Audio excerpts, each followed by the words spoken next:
Lo que yo hago como defensora de derechos humanos es intentar que las zonas de frontera, que se han convertido en zonas de no derecho, donde incluso el discurso del control migratorio está por encima del derecho a la vida, que es un derecho primario y básico, es que estas personas que transitan por las fronteras, los compañeros y compañeras que se mueven en las fronteras, puedan tener acceso a esos derechos que se le niegan. No es de recibo que tengamos espacios en el mundo donde las personas que se mueven no puedan acceder a los mismos derechos que nosotras. Efectivamente y desgraciadamente yo he sufrido un proceso de criminalización por llamadas que he hecho alertando de embarcaciones que estaban en el mar Mediterráneo. Hay una convención internacional que está firmada tanto por el Estado español como por el Reino de Marruecos, en la cual hay que proteger el derecho a la vida de las personas que están en el mar, y ese derecho a la vida se protege por encima de si tienen documentos, de dónde vengan, quiénes son o cómo son. Da igual que sea un americano en un yate que una persona de República Democrática de Congo en una patera. Es una convención internacional y los dos países tienen que colaborar efectivamente y de forma eficaz para salvaguardar ese derecho a la vida, ¿no? Y eso está en una convención internacional y todo el mundo debería alertar cuando sabe que hay personas en el mar que se encuentran en esa situación. Por lo tanto, lo que nosotros hacemos, lo que yo hago, es llamar a los servicios de rescate, tanto Salvamento Marítimo de Marruecos como Salvamento Marítimo del Estado español, pero es que llames a quien llames, ellos se coordinan y se ponen en marcha para trabajar conjuntamente para proteger ese derecho a la vida. Y es muy triste que hayamos creado en el Mediterráneo dos derechos a la vida, ¿no? Como decía al principio, los que van en yate tienen todas las garantías y los que no viajan en yate tienen menos garantías, ¿no? Están supeditados al control migratorio. Y yo creo que por eso ha empezado ese proceso de criminalización de las personas que defendemos ese derecho a la vida, un proceso de criminalización en el que paradójicamente estamos construyendo alrededor de ese derecho a la vida un racismo, y un racismo que viene desde las instituciones y que es muy peligroso. Nosotras debemos estar orgullosas de tener, y yo estoy muy orgullosa de esas llamadas que ha hecho Salvamento Marítimo, tenemos un servicio de rescate público pagado con los impuestos de los ciudadanos y ciudadanas del Estado español, y debemos estar orgullosos de que tengamos un servicio público que pueda garantizar ese derecho. Mira, llevamos hace 30 años, es el 30 aniversario del primer cuerpo que apareció en una playa de Cádiz. Durante estos 30 años los estados europeos han construido de forma totalmente horrorosa un discurso racista que efectivamente ha ido calando, y han ido construyendo un racismo institucional que al final va a tener un impacto en la ciudadanía, y lo está teniendo ya. Y es muy triste que durante estos 30 años, en lugar de dar pasos para tener listados de desaparecidos en el mar, de dar pasos para que las familias puedan identificar a sus muertos, en lugar de atender a las personas víctimas de naufragios como víctimas de tragedia, en lugar de eso hayamos dado un mensaje a la ciudadanía en el que la ciudadanía ha podido normalizar que cuando en Tarajal murieron 14 personas era algo normal porque han pasado una valla.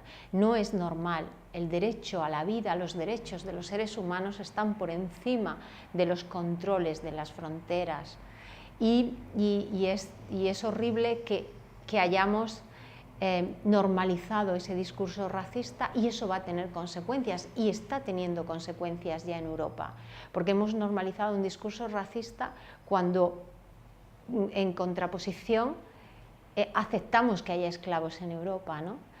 Tenemos racismo hacia aquellos que están en el sur de Italia trabajando por 20 euros 12 horas al día, que están en el sur del Estado español, discursos racistas contra esas niñas que están viniendo a través de las redes de trata para consumo sexual de los europeos.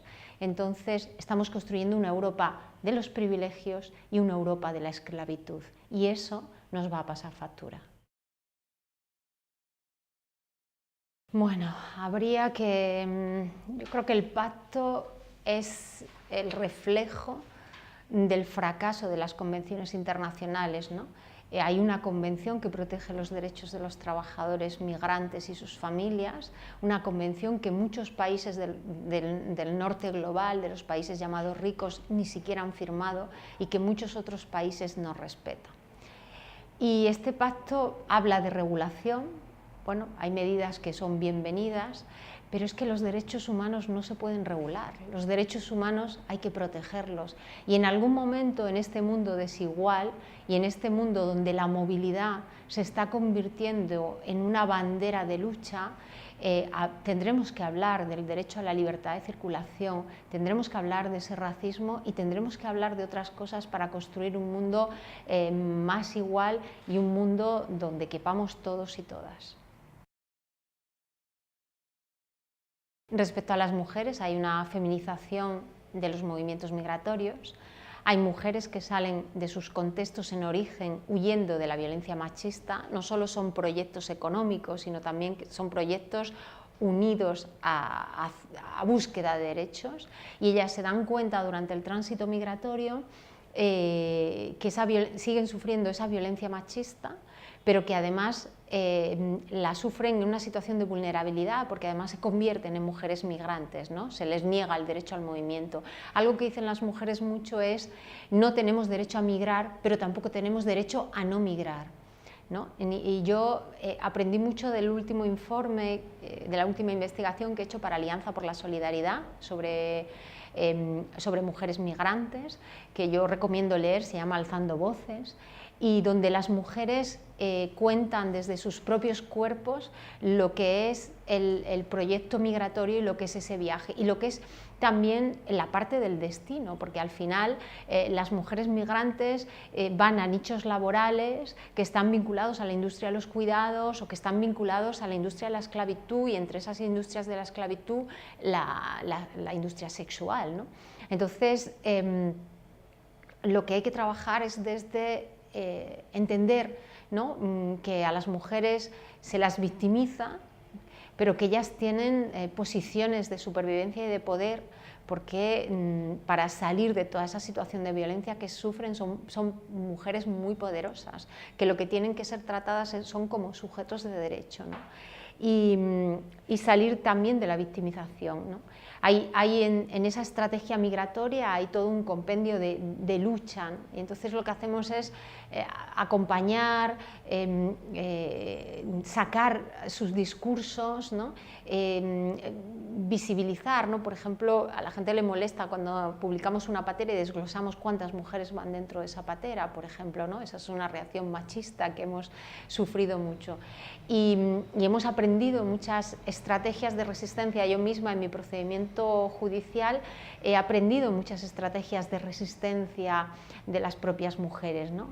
Hay algo que a nosotras, a las organizaciones, les chocaba mucho, y es cómo las mujeres migrantes normalizan la violencia sexual, ¿no?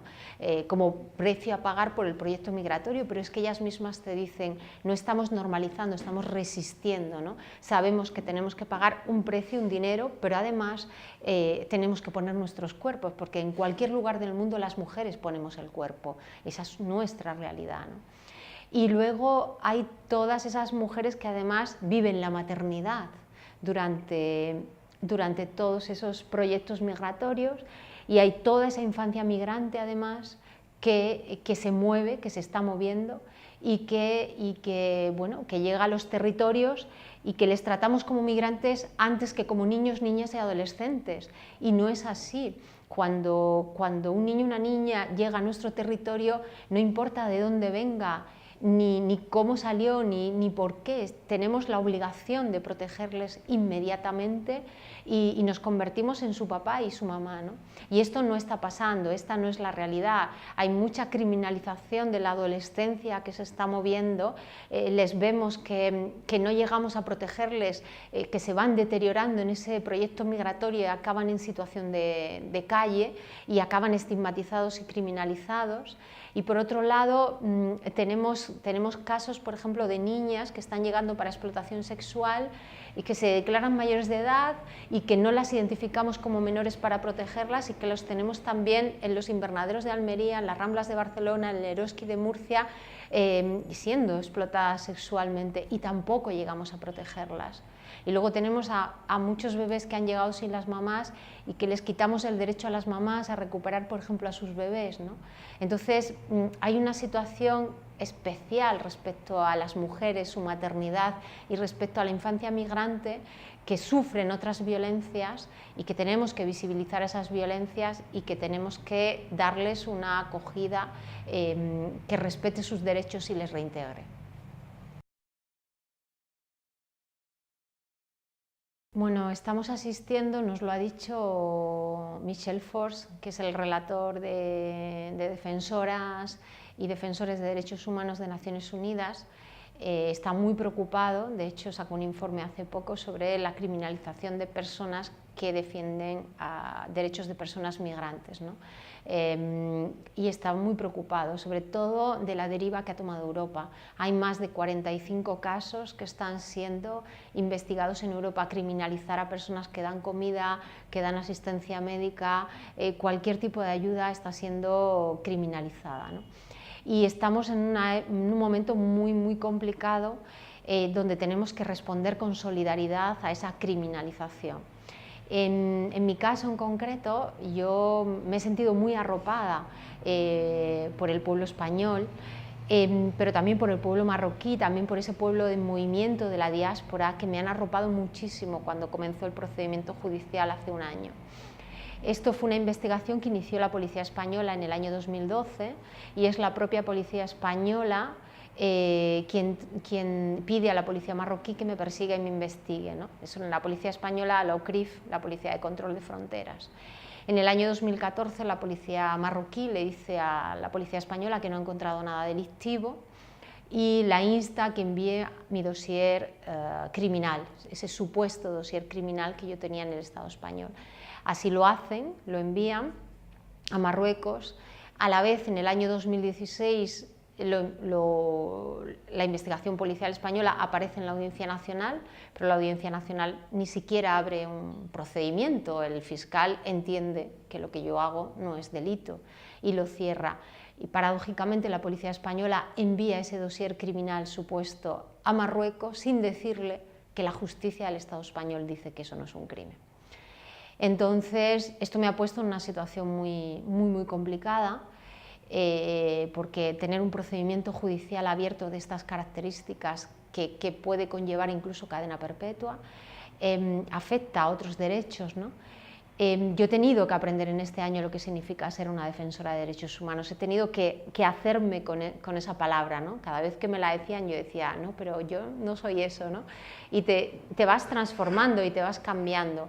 Y he aprendido mucho de otras defensoras y he aprendido mucho, como te decía, de las compañeras migrantes, que también son defensoras de derechos humanos, ¿no? en ese tránsito migratorio. Yo espero de verdad que el dossier que el procedimiento en Marruecos se termine, se cierre, se limpie mi nombre.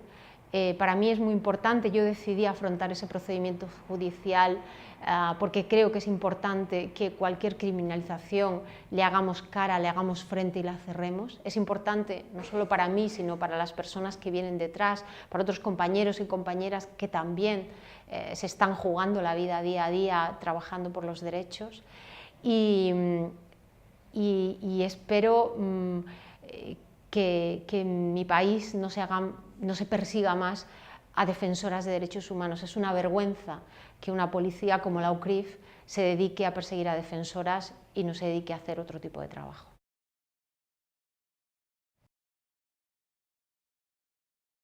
Bueno, pues mucha ilusión.